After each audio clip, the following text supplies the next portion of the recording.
Hey, our clicker works. So awesome. Hooray for the clicker! All right, so my name's Jay Wilson. I'm the game director on Diablo 3, and we have a bunch of cool stuff to show you today. Before we start, I'm going to introduce all the lovely people with me. As I mentioned my name already. To my left is Kevin Martins. He's our lead content designer. Josh Tallman, concept artist. Pete Cooper, senior environment artist. Pete. Jason Bender, senior system designer. Jill Harrington, senior technical artist. Steve Shimizu, lead gameplay programmer. Christian Leichner, our art director. And Michael Nicholson, senior user interface artist. Woo. Let's hear it for UI. So, war is coming to the world of Sanctuary, and it's a war unlike Sanctuary has ever seen.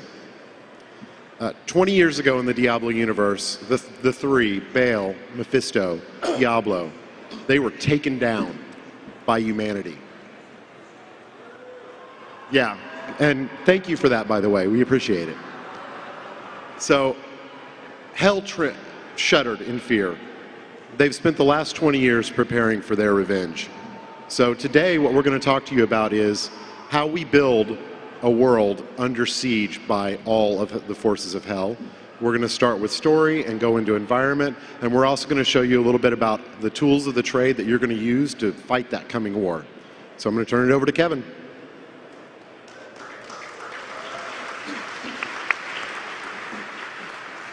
Okay, everyone. So Diablo 3 is an action game with a very blistering pace. It's very fast-paced, and everything comes at you. You know, you're killing monsters and killing loot. You're clicking on everything that moves and utterly destroying it. So there's some unique challenges in that in storytelling. So I want to show you guys a little bit about how we do action storytelling. So we have a philosophy at Blizzard that we say, play, don't tell. And whenever possible, we want players to experience the events of the story, to personally partake in the twist instead of just seeing it in a cinematic or a dialogue, etc. No matter how spectacular, you feeling it yourself is better. So we haven't always done a great job at this, and I want to show you guys an example from Diablo 2 that could have been better.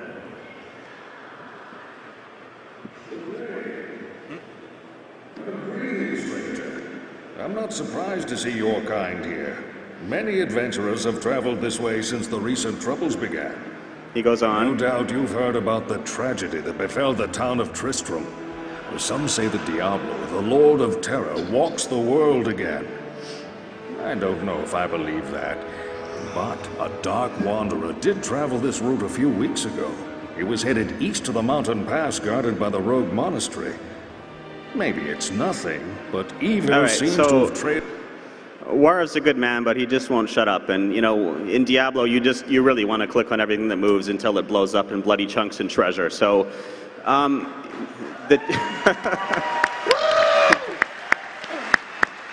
yay, treasure! So in Diablo 3, I want to show you guys an example that we have in the demo, so you can go and see this for yourself. And this is action storytelling. So in this case, you're going to get a little quest from this man. He's a weaponsmith who's been betrayed by somebody working with the evil cults. And he will tell you what he needs from you as he joins behind you. So he'll be talking and you can keep moving. Then the video is going to fade to the end of the plot where you have the showdown with the villain and an occultist leader who is ultimately behind it all. And all of that happens while you keep playing as well. So all of the talking is kept very short, and there's no dialogues that are anywhere near 1 minute and 4 seconds long, for example. No matter how slowly Warav talks, we're going to have him talk only just a tiny bit. And here we go. I will make an example of Dargon, that traitorous cur. Help me hunt him, and I will sell to you instead of those zealots. Master, help me. The crazed weapon maker wants my head. What makes you think I care for your life? Kill them, my pets.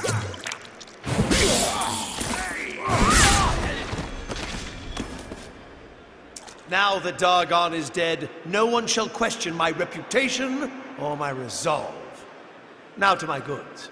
You'll find none better. All right.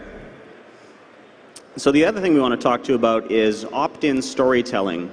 In Diablo 3, we actually have a lot more story depth. There's more lore, there's more conversations, there's more information, there's more things to read and listen to.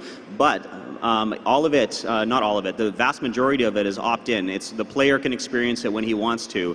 A great example of this is lore books. Lore books are objects that fall as treasure, and when you click on them, they automatically start playing an audio file where the narrator, the person who wrote the book that you found, is reading it out loud. So they have a little bit of voice acting, they're interesting, and it takes no more time than simply clicking on it to pick it up, and you're already experiencing the story, and you can keep running along killing monsters while you listen to it. So let's see one in action. I am convinced that some malevolent being is attempting to wrest control of my thoughts away from me. I hear voices directing me to horrendous acts. And there are times when I seem unable to control my body. Lazarus knows. I am certain of this. So this example that you're hearing is actually King Leoric. King Leoric was a king in the region of Tristram, and he went insane when Diablo tried to take over his mind. He successfully fought it off, but just being associated with Diablo drove him mad. And you actually hear him writing about his experiences as he slowly becomes the Skeleton King. So we're not just giving depth to existing characters, we're also filling out some of the stuff from the previous game. So a lot of interesting things there. So once you have a good story and you found some good storytelling techniques, your next challenge is to find a good scenario, a good level, and a way that ultimately a story can become something that's bigger than the sum of its parts.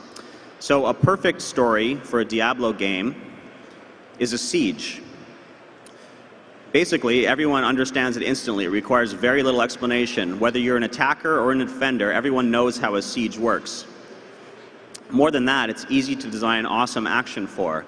So Diablo gameplay is killing monsters, collecting loot, making new loot, etc.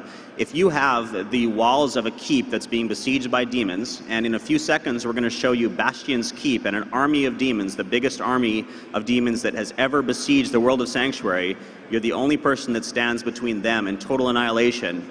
When you're just going and wiping out monsters on the wall, it feels way cooler and way more important than just some random area that you're going into. You're literally stopping a demon army, so that same gameplay becomes that much better. So in that case, that's a good example of the action implying story. We don't have to tell you what the stakes are, we just have to tell you there's a giant army, set you loose, and you fill in the rest yourself. So we're going to show you the walls of Bastion's Keep and how we built them and so on in just a minute, and we're also going to show you the inside of the keep. At a certain part in this story, demon sappers break into the bottom of the keep and start pouring up through. So the defenders are unprepared for this, and you have to run down and clear out the dungeon. So that same classic RPG and classic Diablo gameplay of wiping out a dungeon feels super awesome when you know you're saving all of humanity to do it. All right, so let's pass this over to Art and show you guys how we build these.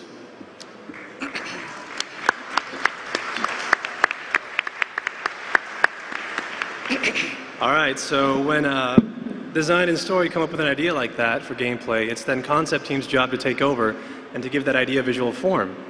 So when we were told that there was going to be a siege portion of the game, one of the first images that popped up in our heads was the image of a battleship. Now, on a battleship, there are a lot of shapes that really reinforce the idea that it's supposed to be this impenetrable fortress. So we decided to work those ideas into our early sketches and see how they turned out. If you look at some of those, for example, maybe you see that giant iron spike-like thing hanging off a chain kind of reminds you of an anchor, or the walkways of the fortress are already kind of long and elongated. They kind of resemble a ship anyway. So instead of having archers, maybe we should have giant ballistas on rotating platforms. It kind of reminds you of the guns on a gunship. And maybe instead of round towers or your typical square towers, we could have the towers be triangles to remind you of the bow of a battleship. And that triangular shape is something that all of us actually really liked because of its iconic properties, and we decided to use it as the main visual theme for the entire area. So we decided to put variations of the triangle all over the columns, the doorways, the walkways, the towers, and it really gave it this unified feel that made it look like it was designed by one architect, which was a good thing. So after that, it was time to define the materials, and for the materials, we chose just simple stone and iron. They're simple materials, but they're also very easy to read from our game cam, and they're easy to understand. as far as like what it's made out of and that it's very strong and sturdy. So that was the first pass. After the first pass, what we have to do is show it to the team. We take their feedback and incorporate whatever they want to see into the concepts and try to do away with anything else that isn't really working. So one piece of feedback that we heard often was that while the first pass looked good, it was designed well, it felt a little too ornate and frail, so we addressed mainly the iron portions. We made the iron darker, we made it chunkier, the shapes got simpler but a little more aggressive. They're just big pieces of crude iron bolted onto this fortress for structural and protective support. The stone and the iron, the stone got lighter, the iron got darker, so there was a better contrast between the materials. Even the stone itself got a little chunkier and had a little hints of those triangular shapes in it. So, after that, we have to get our images ready for the modeler. And as a concept department, we really try to concentrate on putting as much information into one image as possible, or into a single image as possible. So, if you look at this, the tone is decided, the mood's there, the color's there, the materials are there. But if you divide this image up, you have a lot of smaller components that the modelers can take and build out a lot of small modular parts out of. And this way, if they want to come up with a wide variety of layouts, it's very easy to do. And if we have to go back and change things, it's also very easy to move things around. So that was the outside, and now what's left is the inside. For the inside, we wanted to change the mood over from this aggressive, hostile battlefield feeling to a more warm, a little more lived in, a slightly more inviting feeling, because the battle's going on the outside, but the soldiers are either escaping the battle or preparing for the battle on the inside. So we decided to do away with a lot of those triangular shapes and maybe replace it with more squarish shapes. They're both angular shapes, but a square is a lot less aggressive than a triangle. We also got rid of a lot of the iron and replaced it with wood, because the color of wood is already warm enough, and as a material, it's just not as threatening as any kind of iron. And to reinforce the idea that the inside is where the soldiers are, we wanted to populate it with a lot of props or devices that they'd be using, like catapults you see up there, ballistas, or mills or forges, things that they'll be using to prepare for the battle on the outside. So when you put all that together, you get something like this, where you have the same kind of stone as the outside, you don't have as much iron, there's a lot more wood, there's devices that they use for the battle, and you definitely have a mood that has changed from a hostile battlefield to this uneasy, nervous, kind of calm before the storm kind of vibe to get you ready for what's happening on the outside. And to show you how we take a concept like this and build a level out of it, Pete's going to take over and show you how that's done.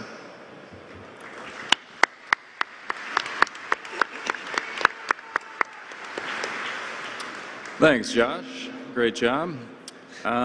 So when we get a concept like this from our amazing concept department, we sit down on the environment team and have a meeting and figure out how we're going to turn this into in-game assets.